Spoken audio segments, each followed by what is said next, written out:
ngebentuk bagaimana manusia itu punya planning dalam hidupnya. Kita nih hidup di dunia kadang ditanya mau jadi apa? Nah, kemauan kayaknya. Begitu? Gimana ntar aja? Enggak bisa, Pak. Bapak Ibu yang hadir di sini harus punya planning. Ya.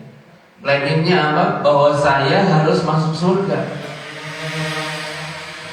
Harus masuk surga.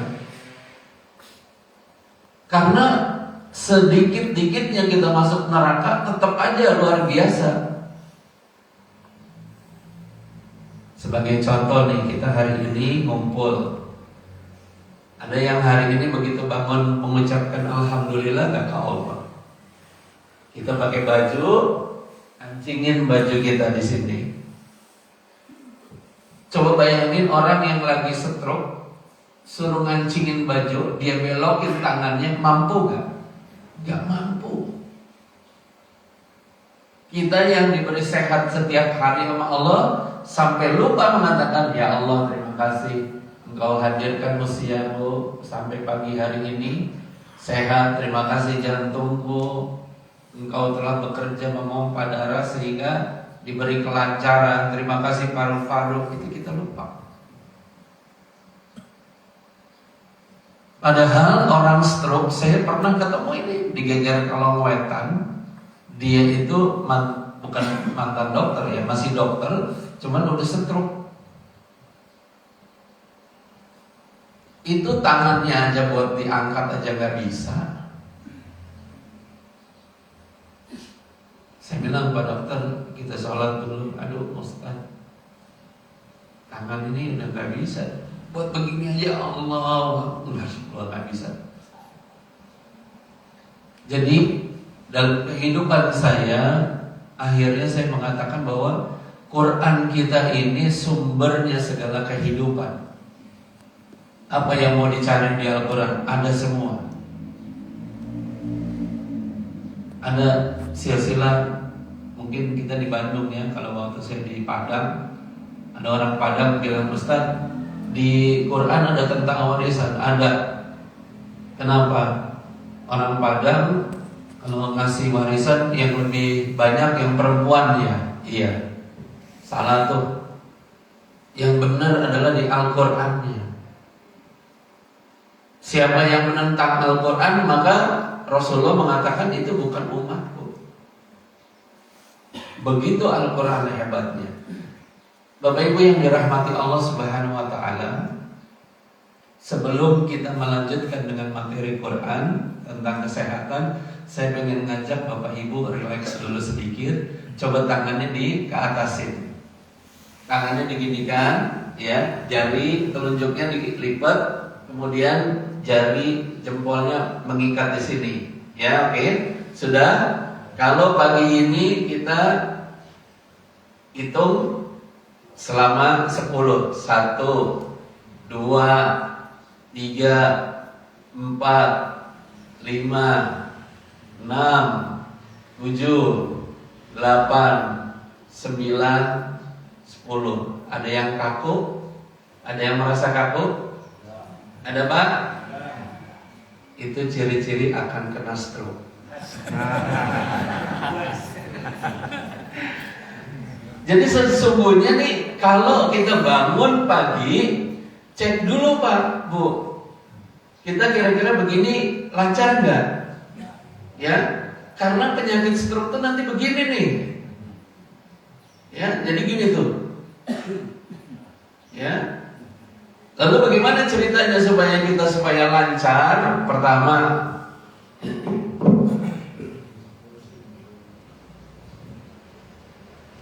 kita begini. Ya. 10 aja.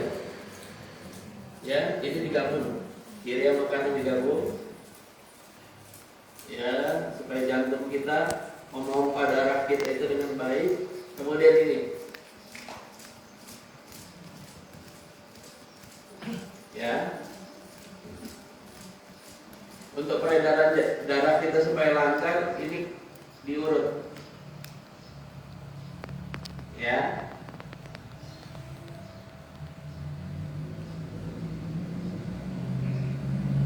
kemudian itu diurut juga.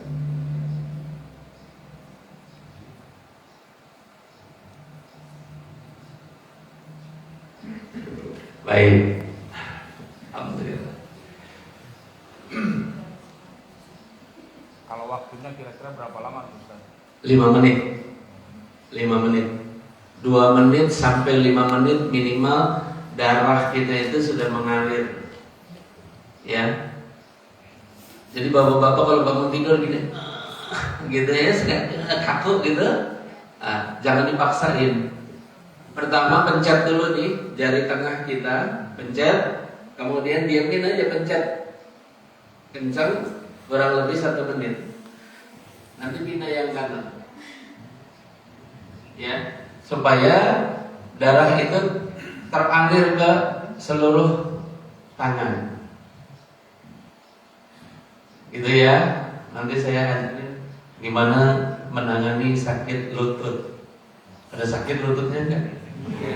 Ibu-ibu kalau pengajian biasanya ya. Baik, Bapak Ibu yang dirahmati Allah Subhanahu wa taala. Jadi sesungguhnya sumber penyakit kita itu dalam Al-Qur'an Allah sudah sebutkan. Sumber penyakit kita itu Allah sudah sebutkan. Di antaranya adalah kolesterol. Benar? Benar, Pak?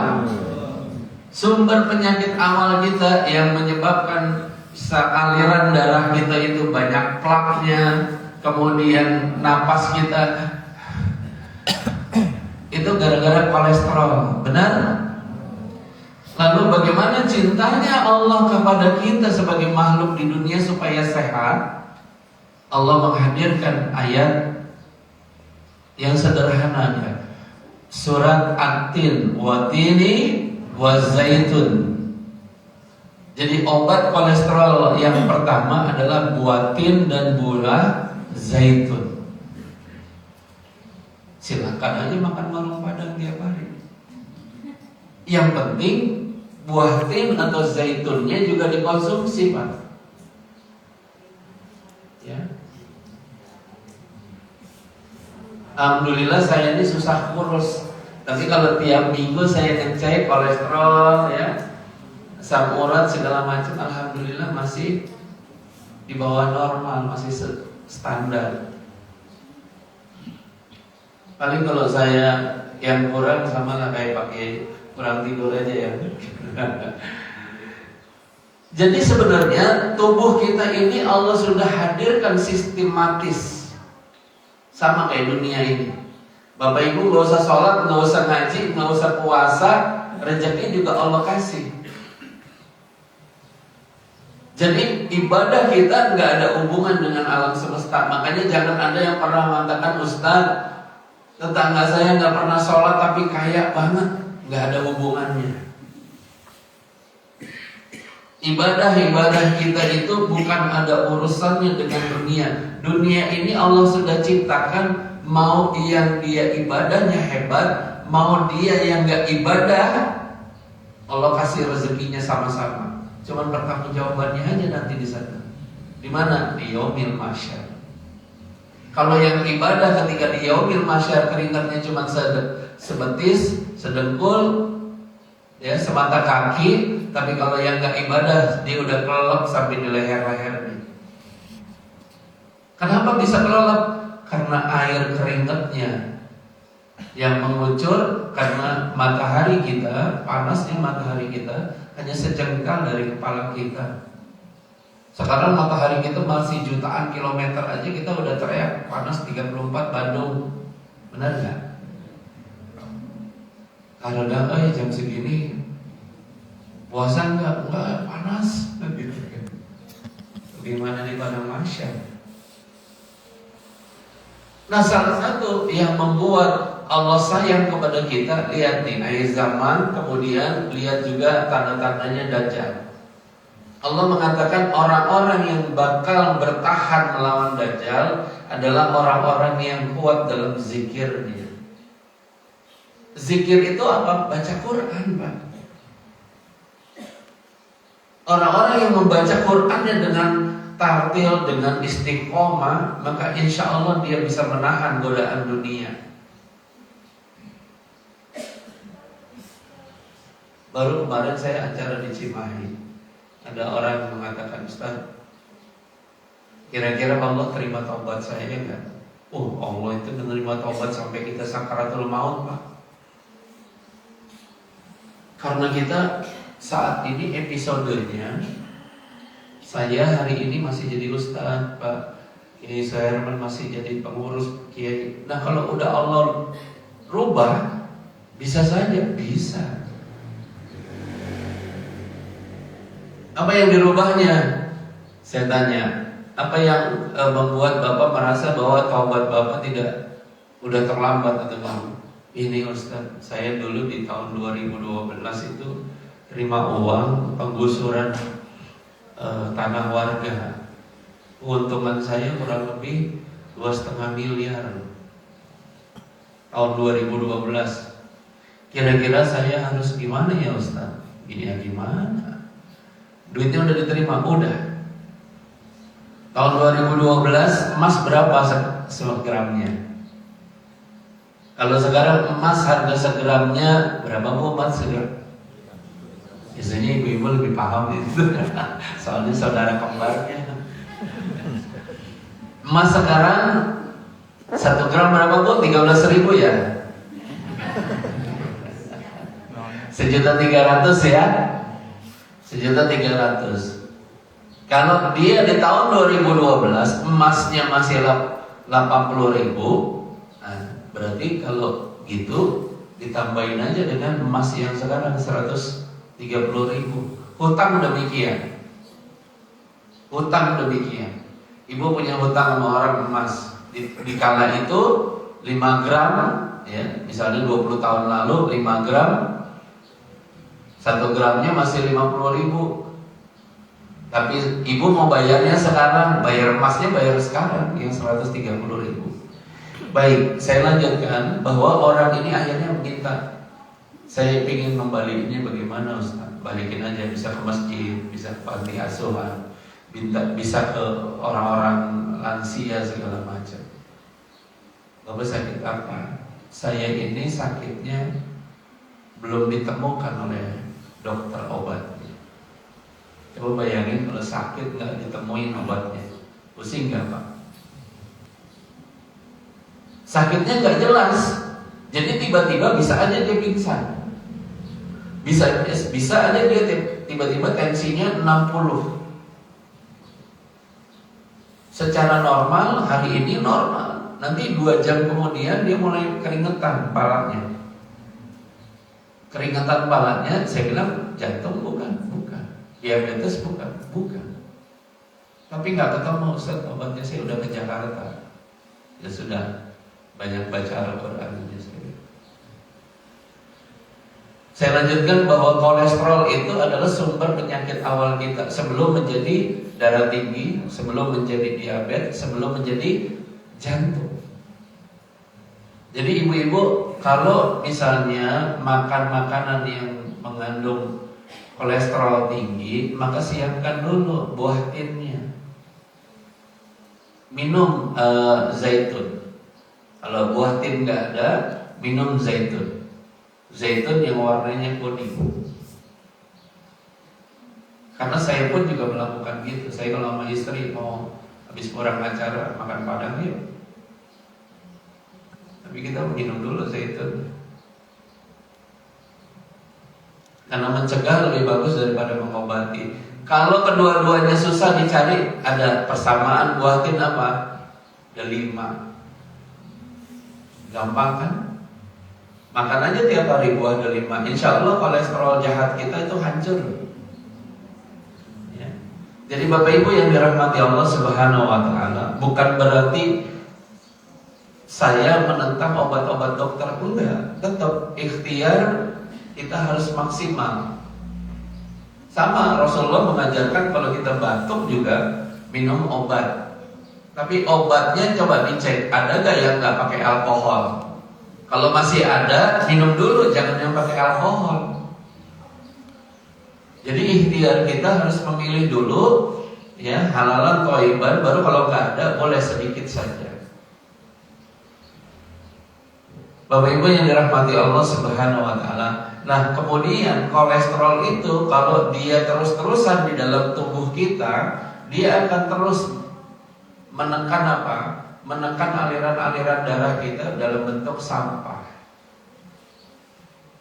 Nah, kalau kolesterol udah ada dalam tubuh kita, penyakit yang paling awal yang muncul dalam diri kita adalah stres. Bapak Ibu harus tahu sumber penyakit awal yang diciptakan kolesterol pertama adalah stres.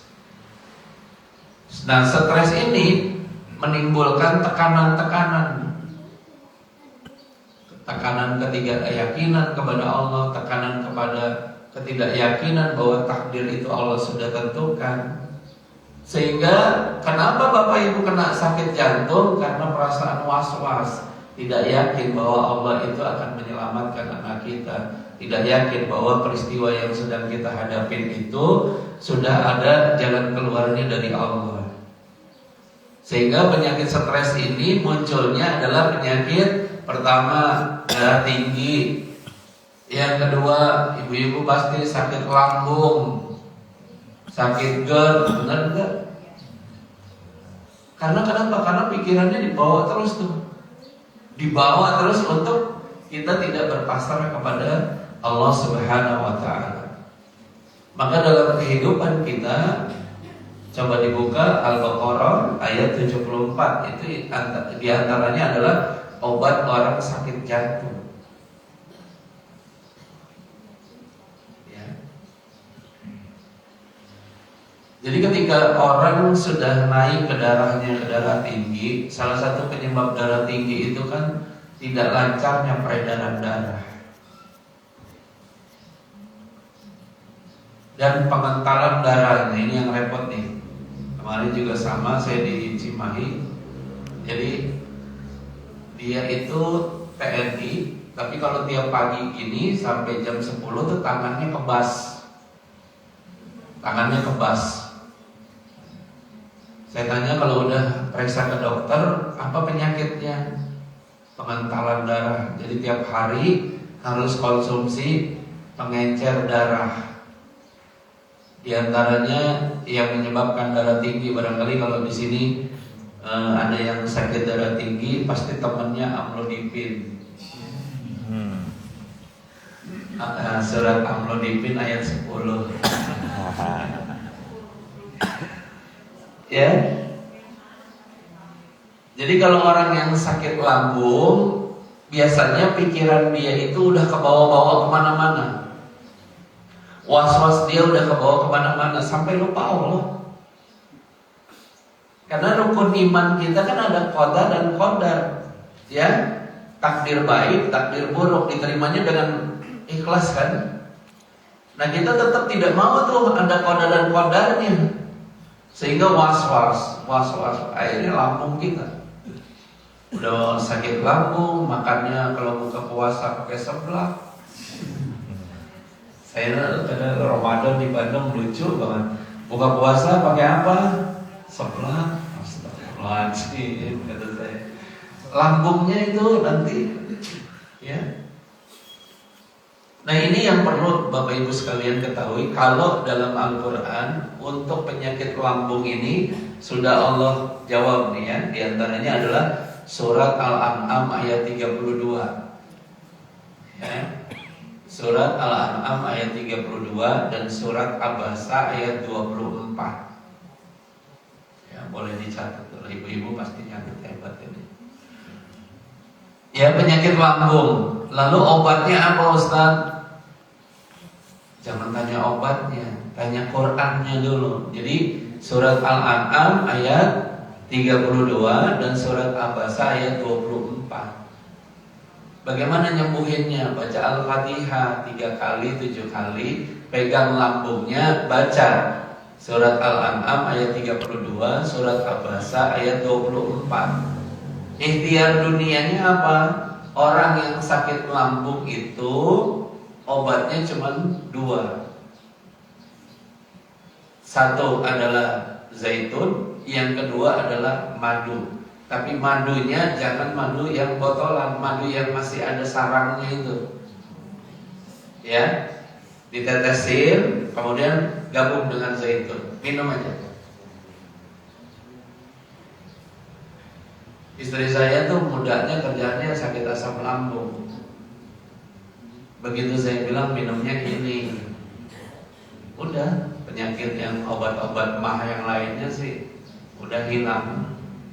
Malah kalau malam suka mamah gitu kan. Gitu.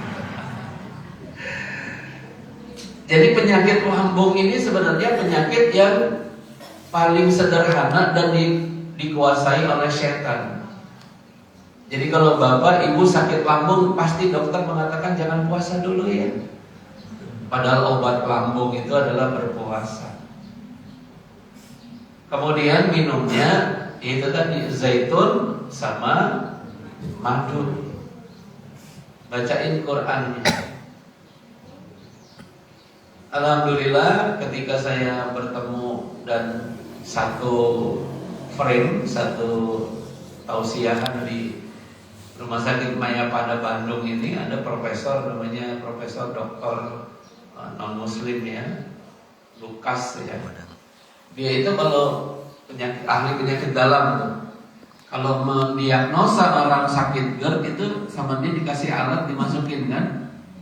Nah, kemudian habis itu dianalisa, ujung-ujungnya minum obat. Ibu pasti kenal birosoprolol. Ya, pokoknya gitu deh, yang ada prololnya gitu. Saya kurang tahu. Jadi ketika diminumkan itu katanya mengurangi asam lambung. Tapi saya tanya, ada efeknya nggak? Ada, Ustaz. Kemana? Ginjal. Lambung sehat, ginjal parah. Berarti Quran yang lebih hebat, karena Quran sudah menghadirkan obat-obatan di zaman Nabi. Nabi juga sahabat-sahabat ketika sakit malah bacaannya cuma Al-Fatihah, Al-Ikhlas, Al-Falaq, An-Nas, sembuh. Sahabat Nabi mengobati orang yang kena gigitan dari ular dengan bacaan itu sembuh. Bapak Ibu ke Mekah, ke Madinah, kalau melihat rumah sakit besar-besar kan?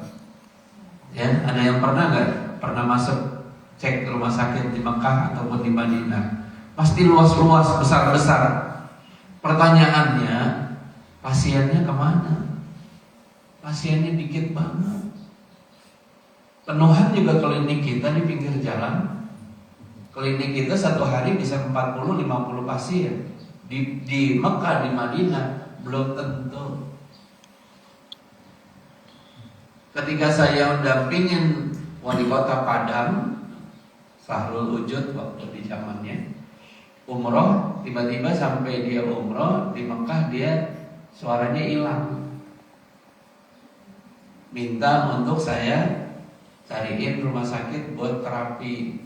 Kenapa suaranya hilang?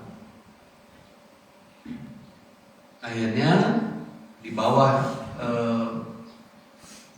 Hotel Grand Zamzam itu ada rumah sakit. Saya bingung, rumah sakitnya luas, VIP, cuman ada susternya, pasiennya nggak ada. Saya tanya, kebetulan susternya orang Malaysia. Saya tanya, suster, rumah sakit gini kalau pasiennya nggak ada, dokternya dibayar sama siapa? Sama kerajaan. Kurang nggak bayarannya? Enggak. Ada pasien, nggak ada pasien tetap bayarannya kalau di hitungan kita 200 juta. Ya si dokter senang nggak ada pasien 200 juta setiap bulan ya. Kalau di kita kan beda. Ada pasien nambah bayaran dokternya gitu ya, penghasilan dokternya. Nggak ada pasien baru segitu. Jadi artinya bahwa di Mekah, di Madinah, kenapa penyakit itu susah banget? Karena Quran. Mereka meyakini Quran adalah asyifa. Lihat aja orang Mekah, saya aja capek gitu mau cari kebab yang biasa, begitu sampai Mekah, kalau enggak kambing atau domba, kalau enggak unta. Yang notabene-nya kalau kita mau makan, waduh kolesterolnya tinggi. Mungkin orang Indonesia kan begitu, kolesterol nih ya gitu. Tapi pertanyaannya orang Arab kenapa nggak ada yang kena kolesterol gitu ya? Karena mereka menawarkannya dengan ilmu-ilmu Al-Quran. Mereka menawarkannya dengan obat-obatan dari Al-Quran. Makanya di Mekah dan Madinah kalau umroh coba lihat, kita ke pasar yang di pinggir Madinah itu, buah-buahan yang hadir di sana lebih hebat dari di Indonesia. Warnanya aja bagus, pisang aja ya, warnanya kuning banget. Karena mereka meyakini ayat Al-Qur'annya bahwa makanlah buah-buahan sebagai kesehatan dalam tubuh diri kita. Saya lanjut dengan penyakit jantung. Jadi setelah lambung ini bermasalah menjadi GERD, maka kemungkinan kita bisa penyakit kena serangan jantung, Bu. Karena asam lambung ini kalau naik ke atas, dia menutup pembuluh arteri sehingga kita bisa kena serangan jantung. Lalu bagaimana cara mengobatinya? Jantung kita ajak ngomong dengan Al-Quran. Ayatnya apa? Surat Qaf ayat 16. Ya.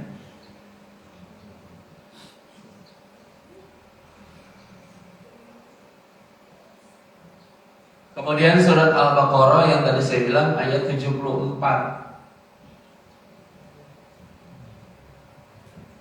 Lalu kemudian surat Al-Mu'minun ayat 12 sampai 14. Jantungnya diajak ngomong dengan bacaan tadi. Bacain diawalinya dengan Fatihah juga. Bilang pegang jantung sebelah, jantung ada di sebelah kiri ya. Kalau sakit tuh jantung, orang serangan jantung bukan di kanan ya, di kiri. Ajak ngomong jantungnya dengan surat Al-Baqarah ayat 74, surat Qaf 16, Al-Mu'minun ayat 12 sampai 14. Karena orang sakit jantung diawali penyakitnya adalah irama jantungnya. Ya, irama jantungnya kopi dangdut nih, kalau malam-malam susah tidur. Jantung saya nggak enak Ustaz, gitu. Itu bukan jantungnya, iramanya tuh yang membuat kita nggak bisa tidur. Dangdut-dangdutnya beda. Ya. Nah, orang sakit jantung ini disebabkan akibat apa? Was-was dalam diri kita yang berlebihan. Mau lebaran haji, duit tinggal 1 juta. Mau lebaran, wah gitu, dipikirin terus gitu kan. Udah stres gitu. Kemudian aliran darahnya mulai mengental, larinya ke lambung ke jantung. Terus bulan ini duit tinggal 500.000, nungguin arisan orang udah dapat, masih nanti lagi dapat 12 bulan lagi baru dapat. Nggak kelar-kelar. Akhirnya apa yang terjadi? Jantung kita diajak estafet dengan penyakit. Maka obat-obat orang sakit jantung itu sederhana. Untuk mencegah sakit jantung, diantaranya adalah minum rebusan daun ketumbar. 1 sendok makan ketumbar, masukin di panci kecil, rebus. Minum aja pagi sore. Jadi kalau udah penyakitnya merembet yang lain. Namun yang paling bahaya adalah penyakit diabetes. Ya, penyakit diabetes ini obatnya apa dalam Al-Quran? Puasa. Karena orang diabetes itu penyakitnya adalah karena gagalnya dia dalam pola makan dan pola tidur. Jadi orang-orang diabetes ini penyakitnya pertama, kalau dia tidur rata-rata di zaman dia muda sampai umur 40, di atas jam 12 baru tidur. Hati-hati kena diabetes. Kemudian pola makannya juga nggak teratur. Pagi makan, jam 9 pengajian makan risol, bakwan, kemudian makan pastel, nanti jam 12 makan lagi, dijamin tuh. Dalam 3 jam itu semua makanan yang masuk ke perut kita akhirnya nggak bisa diolah sama usus. Makanya saya bilang ke pasien-pasien diabetes, kalau mau sembuh pertama ikuti cara Al-Quran. Apa tuh? Puasa. Puasa Daud aja lah. Orang diabetes mau makan nasi padang, mau makan durian, boleh nggak? Boleh. Sehari puasa, sehari enggak. Sehari puasa, sehari enggak, aman.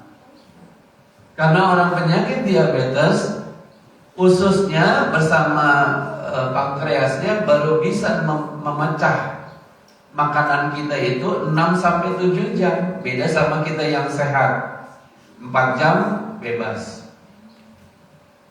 Tapi kalau orang-orang yang sakit diabetes memerlukan 6-7 jam baru bisa makan lagi. Kalau enggak, dia makan juga obat diabetes. Ada yang tahu Bu obat diabetes apa mereknya? Hah? Ada yang bilang metformin, bener ya? Nah, mau sampai kapan? Diabetes tuh kalau kata dokter-dokter yang dialog sama saya adalah ibu dari segala penyakit. Coba bayangin tuh kalau ibu dari segala penyakit. Ditekan yang di sini sakitnya pindah ke sini, ditekan yang di sini pindah ke sini. Diabetes tuh. Maka untuk supaya tidak menjalar kemana-mana, makanya yang dijaga adalah pola tidurnya sama pola makannya. Orang diabetes gagal menurunkan gula darahnya kalau sering ngemil. Apa yang di ngemilnya? Roti. Ya. Kalau dia ngemilnya roti, biskuit, dagelan, nggak berasa sih, dikit-dikit aja. Tapi kan bikinnya itu kan, kalau kita tahu bikin roti itu kan yang namanya gula itu bisa 1 karung ditaruh kan, tepung 1 karung gitu kan. Meskipun kita makannya selembar 2 lembar, tetap komposisinya melebihi dari takaran kita. Nah, orang diabetes ini kecenderungannya balik lagi ke Al-Qur'annya adalah yang pertama dia harus jaga sholatnya. Dia harus jaga sholatnya. Kenapa harus jaga sholatnya? Karena orang diabetes itu naik gula darahnya juga karena pikiran. Kalau dia banyak sholat, maka pikirannya dibawa ke Allah. Orang yang sakit jantung dibawa sholat, irama jantungnya yang didengar cuman takbirnya imam. Allahu Akbar. Kayak tadi bacaan Al-Qur'annya. Mungkin ibu-ibu atau bapak-bapak, duh kalau di Hidayah nih malesnya setiap rakaat itu 1 lembar. Saya bilang itu mah kecil, coba aja ke Masjidil Haram. Ya. Dia baca 1 juz. Ibu berdiri ya, kalau kita sehat, kalau kita yang mulai sakit dengkul kemana kan gitu kan. Jadi orang diabetes ini penyakitnya balik lagi ke Al-Quran, balik lagi ke sholat. Ya, orang diabetes ini bacaannya adalah surat Al-Baqarah ayat 168. Ya, nanti diterjemahin di rumah, dibaca artinya kenapa nih Al-Baqarah 168. Kemudian surat Al-A'raf ayat 31. Beda tipis sama tadi Al-A'raf 32. Dan surat Ar-Ra'd ayat 11.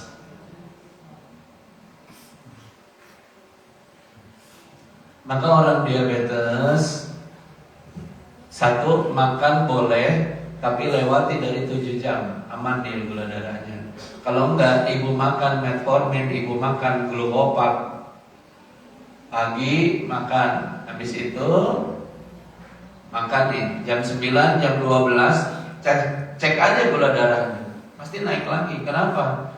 Karena yang pagi makanan kita dipecah gula darahnya oleh metformin tadi. Begitu siang makan kita bandel lagi. Ya kalah obat kita sama gula darah kita dari makanan karbo.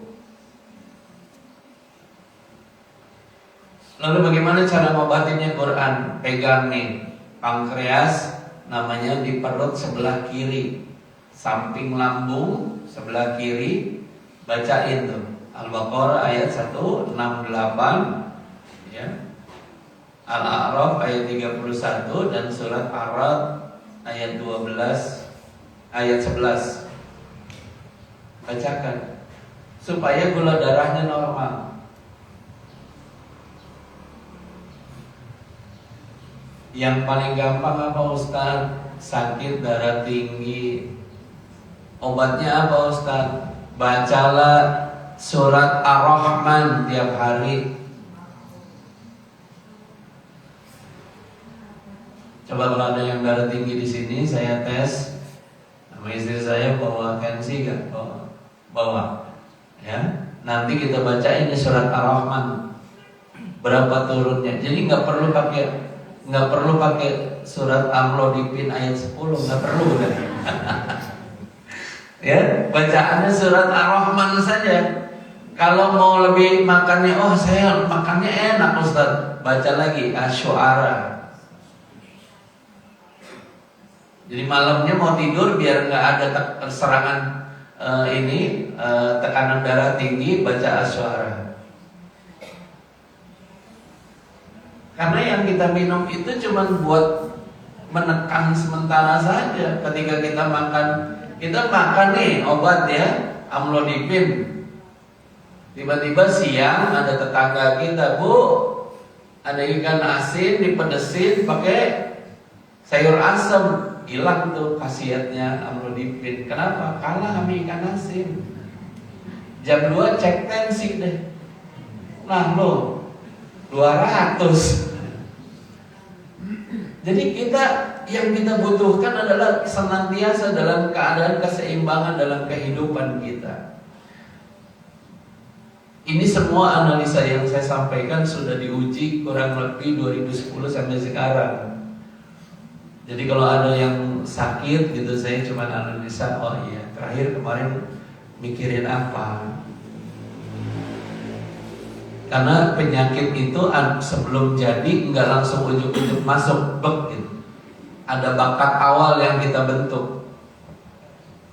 Orang yang sakit jantung ada bakat awalnya apa? Nggak percaya sama Allah, was-was saja gitu kan. Sehingga jantung kita itu diajak apa? Diajak maraton. Makanya kita dalam Al-Quran, janganlah, kata Allah, jangan menzolimi diri kita sendiri. Apa menzolimi? Kadang kapasitas otak kita ini Allah sistemkan untuk hal-hal yang baik. Seluruh tubuh kita ini disistemkan sama Allah untuk hal-hal yang baik. Yang bikin ngerusak siapa? Kita. Saya di Jakarta kemarin ada teman dari komunitas. Dia biasa menangani teman-teman berangkat untuk kegiatan sosial rescue. Terus saya bilang gimana? Ini sekarang musibah udah mulai jarang Ustaz. Terus saya, ente akan kehilangan pencarian gitu. Saya bilang gitu. Kan rescue itu kan doanya kayak doanya orang bikin minuman es teh. Kalau bisa siang panas banget biar orang minum es teh kan gitu ya.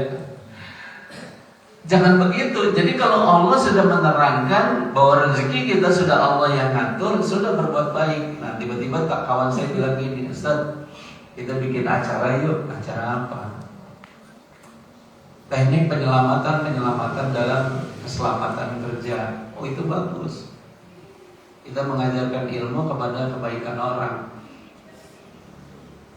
Saya support udah bagus, tiba-tiba di ujungnya nggak enak ya.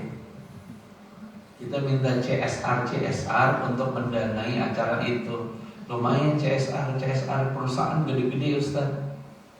Saya mulai bikin.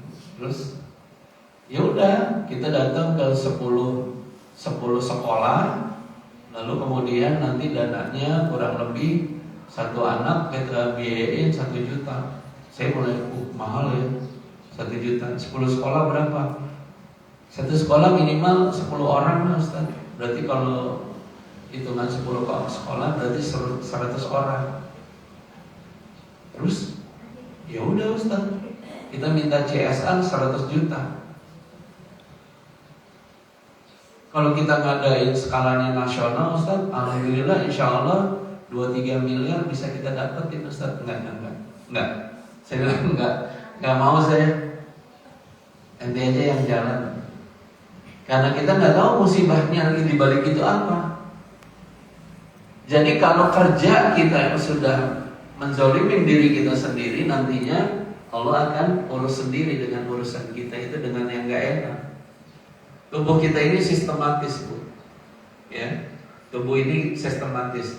Semua makanan apapun yang kita makan pasti bisa dicerna oleh usus kita, oleh ginjal kita, oleh paru-paru kita. Yang bikin ngerusak jadi nggak sistematis siapa? Kita, Bu.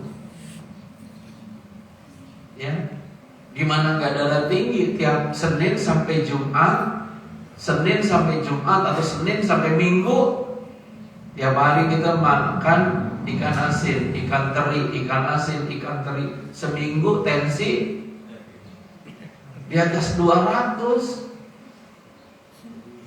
Atau ibu bapak makan aja tuh rumah makan Padang, ya terus saja seminggu. Bukan rumah makan Padangnya yang salah, kitanya yang nggak tahu diri, gitu kan. Saking enaknya, oh besok nih ya gulai cumi gitu ya, besoknya lagi rendang, besoknya lagi kikil, besoknya lagi sampai hari ke-7. Pak Kiai di sini nanya, ini kemana kok ada yang nggak hadir? Iya, kenapa? Nggak bisa jalan. Karena kenapa? Kolesterolnya tinggi, asam uratnya tinggi, dan akhirnya nggak bisa jalan. Jadi sesungguhnya kita lah yang mengontrol dari semua kesehatan diri kita. Baik, barangkali ada yang mau bertanya atau nanti kita sholat dulu, gitu. Bertanya dulu ya. Oke. Mangga, silakan.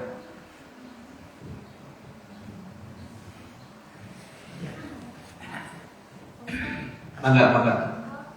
Oh iya, dari yang Bapak dulu, silakan Pak. Bismillahirrahmanirrahim. Assalamualaikum warahmatullahi wabarakatuh. Waalaikumsalam warahmatullahi wabarakatuh. Berkenaan dengan penyakit darah tinggi, tadi salah satunya adalah dengan buah makan kelima Pak. Ya, Ustaz, barangkali takarannya setiap hari kan? ya. Berapa? Apakah 1 atau setengah gitu? Ya. Atau berapa gitu?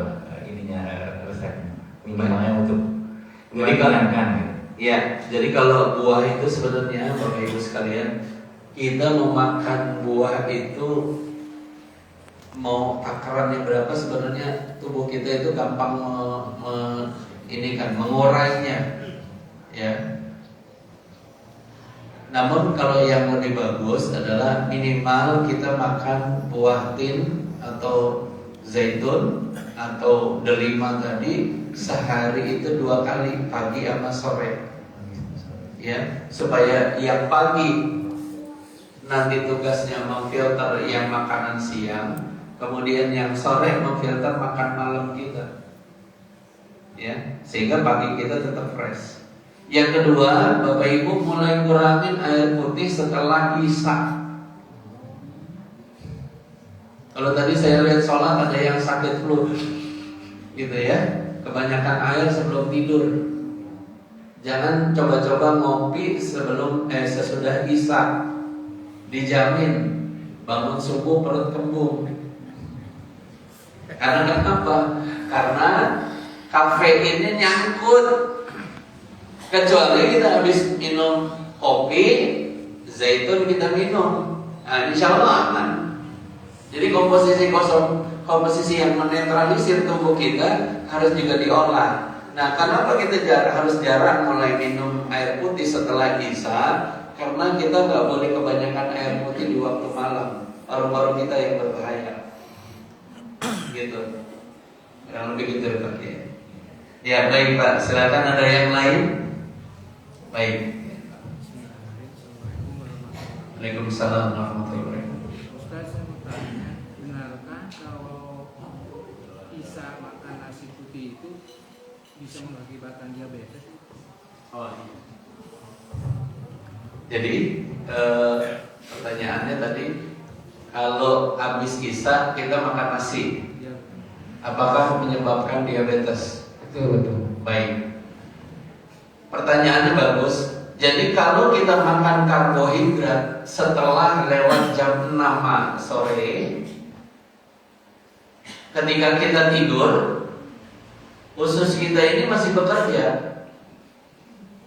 Nah, yang parahnya lagi, kenapa Allah hadirkan surat Muzammil? Karena di antara jam 1 pagi hingga jam 6 pagi,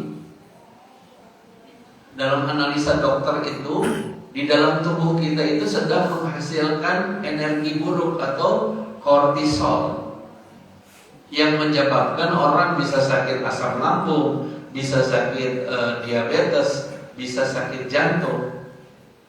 Makanya disuruh bangun tahajud. Ketika tahajud maka hati tenang, kortisolnya berhenti. Coba lihat orang-orang yang kena serangan stroke di waktu mana? Malam kan? Pagi-pagi udah gak bisa bergerak. Karena di saat jam 1 sampai jam 5 pagi itu produksi kortisolnya tinggi sekali tuh. Ibu-ibu yang punya gula darah, bapak yang punya diabetes, begitu bangun jam 5, sebelum makan apa-apa cek gula darahnya, pasti tinggi. Kan bingung, ada bangun karena apa ini gula darah 200, belum makan apa-apa. Karena ada yang tersisa ketika kita malam, itu menjadi penyakit kita. Gulanya nggak tersalurkan karena kan tidur. Lalu ada perjalanan tubuh kita, kortisol yang bekerja menambah penyakit kita. Makanya bukan berarti tidak boleh makan ya. Ibu kan termasuk istri saya dulu, gak mau makan, diet nih. Kalau kata dokter katanya jam 6 udah gak boleh makan. Nggak ada hubungannya diet sama kita makan. Makan sih makan, cuman komposisinya kalau sudah lewat jam 6 lebih banyak makanan yang berserat. Dan usahakan makanannya jangan yang berat. Saya nggak berat Ustaz, makannya cuma mie goreng sama pakai telur. Itu lebih parah lagi gitu aja kan. Jam 10 nonton bola enak nih Indomie kan. Itu yang bikin penyakit itu di situ. Kitanya yang suka hilap gitu ya. Jadi kalau komposisi Indomie itu lebih hebat dari makan 2 piring, Pak. Jadi jangan salah tuh ya, orang mau diet makannya Indomie gitu kan. Makannya mie instan. Salah itu. Karena komposisinya lebih berat itu. Ya, nilai-nilai nilai-nilai penyakitnya lebih besar. Maka kalau bisa usahakan Pak, kalau sudah malam ya, makanan itu nasi diganti aja sama pisang. Atau Bapak bikin jus aja alpukat, selesai Pak. Dia akan makan waktu 8 jam menetralisir penyakit kita yang kelebihan-kelebihan ini. Mangga silakan yang lain. Ada lagi Ibu, mangga silakan yang di luar. Satu lagi Mas. Oh, Ini Pak Ustaz ya, saya suka dengar kalau kita tidur lebih dari jam 11 malam, apakah benar itu akan kena leper itu Pak? betul. Karena kita tidur jam 11 sampai jam 1 itu saat-saatnya tubuh kita itu beristirahat, lepernya itu betul itu Pak? Iya. Pencerahannya Pak Ustaz. Betul. Jadi kalau tidur dari jam 11, liver kita itu mengeluarkan energi kotor yang menyebabkan kita nantinya banyak penyakit ya. Liver, kemudian atau penyakit hati munculnya ketika usia 50 nih. Tiba-tiba liver kita bengkak ya. Kita nggak makan berasa kembung aja gitu ya. Nggak mau makan kembung aja, itu ciri-cirinya. Makanya Rasulullah SAW setelah Isya pasti tidur. Karena Rasulullah mengatakan bahwa tahajudnya Rasulullah diawali dengan mandi. Jadi Rasulullah mandi dulu baru tahajud. Coba aja kita jam 2 mandi, malah berani kan? Jadi sesungguhnya tubuh kita itu memang sudah di sistem hebat, cuma kita yang melemahkan. Kita yang melemahkan. Ibu-ibu lagi zaman sekarang tidur bukan dekat suaminya, dekat sama HP-nya. Bangun lihat dulu status.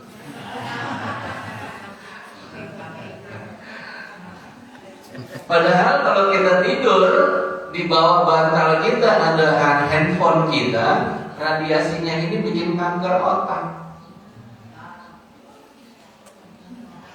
Jadi bicara kanker nih di Bandung, alhamdulillah saya sudah Allah yang menyembuhkan ya. Lewat Al-Quran ini saya bacain Quran, Allah menyembuhkan beberapa penyakit kanker yang tadinya dia sudah melakukan kemo 2-3 kali, alhamdulillah berhenti. Waktunya 6 bulan, tapi sembuh. Dan di daerah Dago itu saya kebetulan Allah sudah mentakdirkan saya langkahnya ke sana. Itu dengan Al-Quran saja menyembuhkan orang yang komanya 10 tahun. Koma 10 tahun. Bapak Haji Bambang mudah-mudahan sehat selalu ya. Jadi dia koma 10 tahun di rumah sakit Bromeo sudah disuruh pulang aja. Akhirnya rumahnya, kamarnya dijadikan mesin buat mereka selama bertahun-tahun, dan beliau tetap tertidur tidak bangun-bangun. Alhamdulillah 4 bulan setengah ngajiin tiap minggu sama saya, bangun. Dan sekarang udah sehat. Tapi karena dia 10 tahun tertidur, maka dia nggak bisa jalan. Urat kakinya udah pada kaku. Itu Quran. Maka saya mengatakan sebelum kita mendewakan dokter, kadang-kadang kita bertambah sengaja nih melakukan syirik kecil. Apa tuh? Saya harus ketemu dokter Budi nih. Kalau dia sakit, dia pasti tahu, dipegang sebentar pasti sama dia sembuh. Hati-hati Bu, istighfar. Yang nyembuhin kita itu Allah Subhanahu wa Ta'ala, bukannya dokter.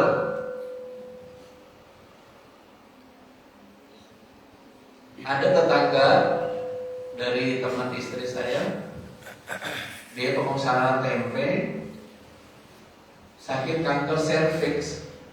Alhamdulillah 3 pasien saya dulu kanker serviks yang sudah berobat ke Penang sembuh.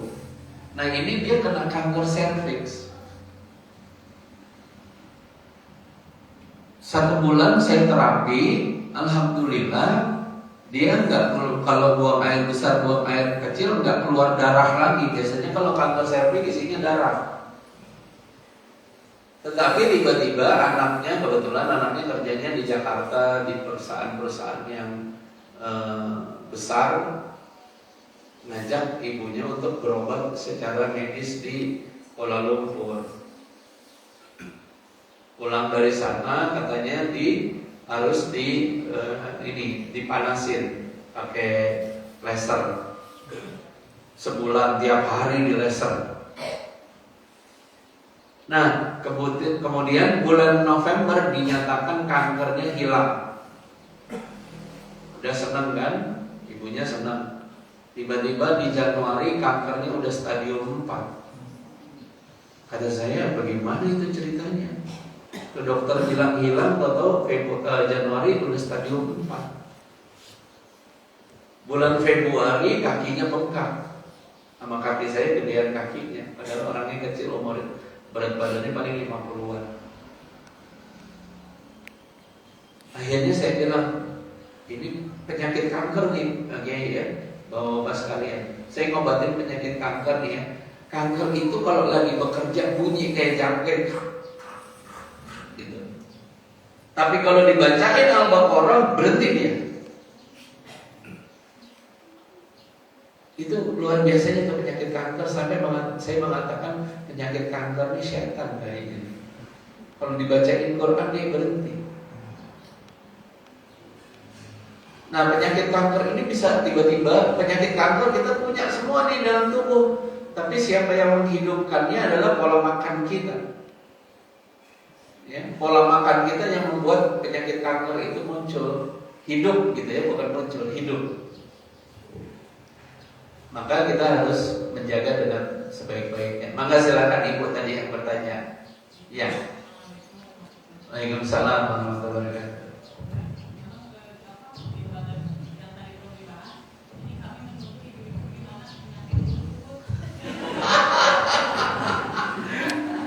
Lutut ya. Baik. Jadi pertanyaannya, Ustaz, kapan penyakit lutut mau dibahas gitu ya? Yakin nih? Yakin Bu? Baik. Penyakit lutut itu nggak usah baca Qurannya dah, ya. Obatnya aja ya. Bener nggak? Ibu-ibu tiap pagi sore potong batang serai, tahu nggak? Potong aja tuh kecil-kecil ya, 3 cm 3 cm. Kemudian serainya itu air panas di gelas, masukin serainya. Setengah jam kemudian baru minum. Ya, itu bot yang kalau duduk susah bangunnya. Ya, benar ya. Jadi minumnya serai, dipotong-potong, lalu kemudian diminumkan. Tapi kalau yang sudah sholatnya udah susah banget, maka makanannya obatnya adalah beli di pasar itu ikan. Kalau di Jakarta namanya ikan gabus. Kalau di sini apa namanya? Betul ya. Itu ambil kulitnya diseset, ya, kulitnya diseset, kemudian kulitnya itu direbus bersama air, nggak usah banyak-banyak ya, dikit aja, 1 gelas atau 2 gelas, ya, kemudian kulit dari ikan gabus itu sama airnya di blender bersama 2 iris pepaya. Baru diminumkan. Sudah banyak jamaah saya yang umur 60 ketika ikutan umroh dia larinya kencang. Ya. Jadi di antaranya 2 tadi. Kalau yang masih kadang-kadang sakit, nah itu rebus air, kasih batang serai dipotong-potong. Nah, kalau yang sudah agak rutin, yang kalau ikut pengajian maunya nyender aja kan gini kan, kakinya selonjor gitu kan, beli ikan gabus, kulitnya itu di blender bersama dengan pepaya. Pepayanya jangan yang terlalu matang, ya, yang masih setengah, tapi nggak mengkal-mengkal banget. Nah itu obatnya. Nah kalau sakit jantung obatnya apa? Tadi ketumbar, kalau enggak rambutnya jagung. Ya, rambutnya jagung diambil 2 bonggol, rambutnya direbus dari 2 gelas menjadi setengah gelas, itu aja. Daripada pasang ring. Ya kan? Pasang ring emang penyembuhan, bukan memperlambat aja. Memperlambat apa Ustaz? Dipanggil gitu kan. Jadi kita lebih baik mencegah daripada kita mengobati. Itu kuncinya ya, mencegah lebih baik daripada mengobati. Ada lagi silakan, mangga. Jadi kurang lebih untuk Kak Lutut udah ya. Udah loh, saya nggak punya hutang ya. Dicobakan ya, mangga silakan, kalau nggak ada saya endingkan, mangga. Sakit belika, oh iya, punggung ya, suka kaku-kaku gitu, iya, ya. Kalau secara Qurannya belikat itu kan tempatnya syaitan, iya, belikat itu tempatnya syaitan, ya. Di antara cara-cara kita memperbaiki sel saraf kita atau peredaran darah kita supaya lancar, ibu boleh ya merebus air daun kelor, ya daun kelor. Kalau diabetes juga boleh tuh pakai daun salam 3 lembar, kemudian bisa juga dengan kayu manis 2 siung aja direbus, nanti diminumkan, dijamin bisa turun langsung.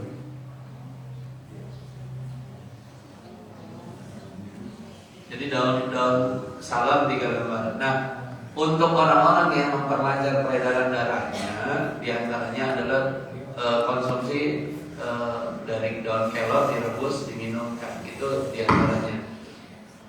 Kalau untuk yang darah tinggi, jantung segala macam supaya tetap baik, maka tiap hari aja panggang itu yang namanya bawang putih tunggal ya.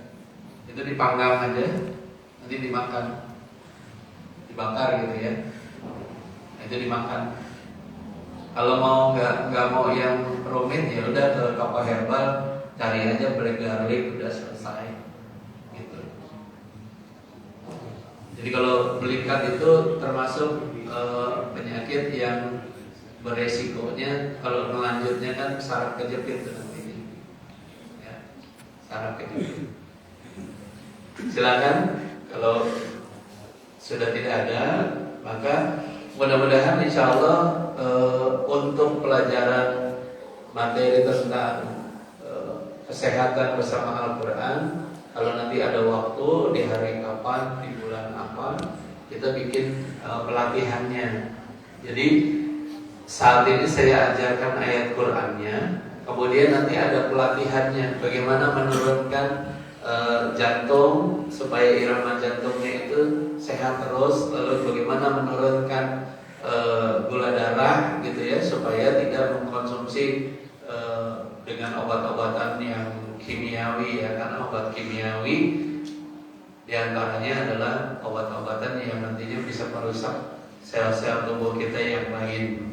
Itu yang paling utama. Bukan berarti kita berarti ikhtiar boleh, ikhtiar kita boleh, tetapi mengurangi dari yang kimiawi itu justru lebih baik. Itu yang bisa saya sampaikan pada kesempatan hari ini. Mudah-mudahan kita semua selalu dalam lindungan Allah Subhanahu wa taala, dan umur-umur kita yang dipanjangkan oleh Allah Subhanahu wa taala menjadi umur-umur yang penuh keberkahan. Ya, umur-umur yang penuh dengan keridhaan Allah. Karena kalau kita panjang umurnya, dipanjangin, tapi Allah nggak ridhokan juga percuma, nambah-nambahin dosanya di dunia, kan begitu kan? Jadi kalau kita diberi keberkahan, diberi kemudahan, insya Allah menjadi berkah. Kemudian diantaranya Rasulullah ajarkan ya, dengan cara kita berobat dengan benar, cara-cara benar ya, insya Allah nanti akan ada episode bagaimana kita selalu sehat, selalu dalam ibadah-ibadah kita itu menjadi sempurna. Karena setan itu masuk ke dalam tubuh kita, menghancurkan iman kita itu. Yang pertama itu adalah dengan lemahnya fisik. Jadi kalau fisik kita lemah, maka setan itu akan mudah. Setelah fisik kita lemah, maka setan itu akan memudahkan kita untuk lemahnya iman. Jadi kalau fisik udah kena, pasti iman kita bakal kena. Ya. Contoh misalnya nih, contoh Bapak Ibu setiap mau sholat, kepalanya sering vertigo gitu ya. Pasti udahlah sholat di rumah wenya kan gitu kan, sama aja yang penting sholat. Begitu sholat Allahu Akbar, bacaan kita terus sering lupa nih. Nah akhirnya fisik kita lemah, iman kita jadi lemah. Karena kenapa? Kalau di Al-Hidayah kan kita sholat berjamaah, 1 rakaat 1 lembar. Kita di rumah cuma Bismillahirrahmanirrahim, Inna a'tainakal kautsar fasholli, ulang-balik itu aja kan. Akhirnya lemah iman kita. Ya. Kalau enggak balik ayat surat keduanya, wal asri innal insana lafi. Selesai kita urusan iman kita. Ya, baik kita akhiri kajian subuh kita. Mudah-mudahan Allah memberikan saya selalu kesehatan, perlindungan, dan wabil khusus almarhumah Haja Rosmanile binti Muhammad Rahim. Karena dulu kalau saya sering pengajian, saya selalu ditemani oleh ibu saya. Namun Allah berkehendak lain di 2 tahun yang lalu Allah memanggil. Ya, mari kita sama-sama doa. Mudah-mudahan kita selalu dalam keridhaan Allah Subhanahu wa taala. A'udzubillahi minasyaitonir rajim. Bismillahirrahmanirrahim. Allazina yaquluna rabbana innana amanna faghfir lana dzunubana wa qina azabannar. Asy-syabirina wasyadiqina wa qanitina wal munfikina wal mustaghfirina bil asyar. Wa ma kana qawluhum illa an qalu rabbana fir lana dzunubana wa israfana fi amrina wasabbit aqdamana wansurna 'alal qaumil kafirin. Ya Allah, ya Rahman, ya Rahim, jadikanlah kami ya Allah hamba-hambamu yang mudah bersyukur kepadamu ya Allah. Jadikanlah tubuh kami ini selalu sehat walafiat ketika berhadapan dengan ibadah-ibadahmu ya Allah. Ya Allah, ya Rahman, ya Rahim, jadikanlah tempat-tempat yang mulia bagi orang-orang yang telah dipanggil oleh-Mu ya Allah. Lapangkanlah kuburnya ya Allah, terangi alam kuburnya ya Allah, dan jadikanlah kuburnya Raudatul Jannah. Jadikanlah orang-orang yang telah mendahului kami ya Allah ditempatkan di sisi terbaik-Mu ya Allah ya Karim. Jadikanlah ya Allah jamaah Masjid Al-Hidayah adalah orang-orang yang akan kelak masuk dalam surga-Mu ya Allah. Jadikanlah langkah-langkah kami ya Allah sebagai penggugur dosa kami di masa lalu.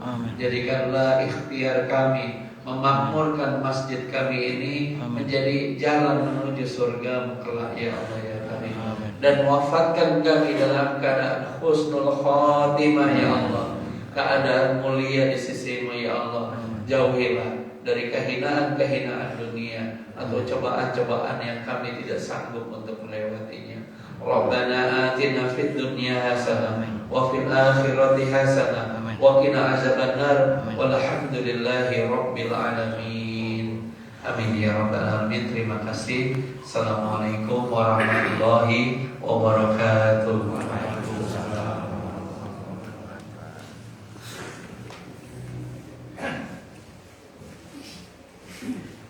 Ibu-ibu dan bapak-bapak, tadi kita membahas siratin itu sumpah Allah, watini wasaitun waturisin wa'ada baladani, demi pohon tin, demi zaitun. Nah bapak-bapak dan ibu, kalau ingin tahu pohon tin, saya ada. Itu daunnya kayak pohon jarak, daun jarak. Itu sudah berapa ratus yang di stek, dia tidak dicangkok itu, sebab pohonnya persis kayak pohon sampel, yang dipotong tetapnya jadi itu. Nah saya teringat sekitar 16 tahun yang lalu kedatangan dari keputusan Menteri Agama mau beli pohon tin buat anaknya mahar mas kawin yang pohon tin. Alhamdulillah kedatangan dulu. Nah ini sekarang sudah yang pohon tingginya dan ada, sudah di stek, sudah di ini. Tapi kalau insya Allah minggu depan saya bawa, mudah-mudahan itu sama Husni anak saya suka di stek itu dibagikan aja gitu. Itu dari Turki kan dulu dapatnya. Nah itu pohon tin. Sekarang masih pendek, baru di stek itu. Kalau zaitun, saya ke Pak Kiai ini zaitun itu di pondok pesantren zaitun saja sudah 40 tahun nggak berbuah. Mungkin nggak cocok ya di Indonesia. Nah kalau tin atau apa jadi tanam ya 6 bulan juga sudah berbuah. Ya. Di potongan saja. Nah itu. Iya di Borma ya. Hatur Bapak ini saya kira kebanyakan mayoritas Pak penyakitnya lutut Pak, termasuk saya percaya dulu sana. Nah itu berapa resepnya ini mudah-mudahan. Dan juga pacarnya ini kelemahan saya Pak, dulu itu dia sekitar baru-baru ada komputer, belum ada hadis, bahas mencolok. Itu yang menerjemahkan kitab Tibbul Nabawi, pengobatan dari Nabi, saya dan almarhum Pak Mudakir, Channel Mudakir. Saya cuma bisa menerjemahkan, mengamalkannya enggak Pak. Jadi nggak bisa. Nanti ini kalau sekarang bisa disimpan di hadis kan sekarang. Dan dulu belum ada hadis. Nah, jadi terjemahan itu sudah ada dibeli, sekarang sudah banyak beredar, yaitu pengobatan cara Nabi. Saya cuma menerjemahkan dari bahasa Arab kitab Tibbun Nabawi. Tib itu pengobatan, Nabawi model Nabi, pengobatan ala Nabi. Cuma menerjemahkan, tapi caranya nggak tahu, begitu. Oleh karena itu ya alhamdulillah. Yuktil hikmata mayyasha wa yuktal hikmata qadukti afadan kasiro. Kebapak hikmahnya ini. Jadi amalan yang tadi saya simak itu ya kebanyakan dari Tibbun Nabawi, pengobatan model Nabi. Dan itu jadi mudah-mudahan bapak-bapak nggak bosan-bosan Pak. Kita ulang lagi Pak ya. Untuk prakteknya nih Pak ini. Tadi cuma pengantar saja kan. Nah nanti prakteknya gimana? Sebab kita minimal bisa mengobati diri sendiri gitu aja. Terima kasih ibu-ibu, ini ada di depan ada Pak Chandra ini dan nasi kuning atau apa, tidak usah beli, bebas ibu silakan. Dan konsep isrok lah ya. Oh ya bapak dan ibu, kita sholat isrok dulu, sholat sunat isrok. Jadi usolli sunatal isrok rokaat ini lillahi ta'ala. Ya saya sholat sunat isrok sekali lagi. Niat saya sholat sunat isra 2 rakaat dengan Allah Ta'ala. Allahu Akbar. Sudah Fatihah baca Qul ya ayyuhal kafirun. Yang rakaat kedua sudah Fatihah baca Surat Al-Ikhlas Qul huwallahu ahad. Itu nilainya siapa orang yang melakukan sholat sunat isra sama dengan melakukan ibadah haji dan umroh. Mungkin Pak Ustaz yang memimpinnya isroknya gitu. Ya, terima kasih ibu-ibu, jangan dulu keluar. Insya Allah makanan belum ada yang menyentuh. Assalamualaikum warahmatullahi wabarakatuh.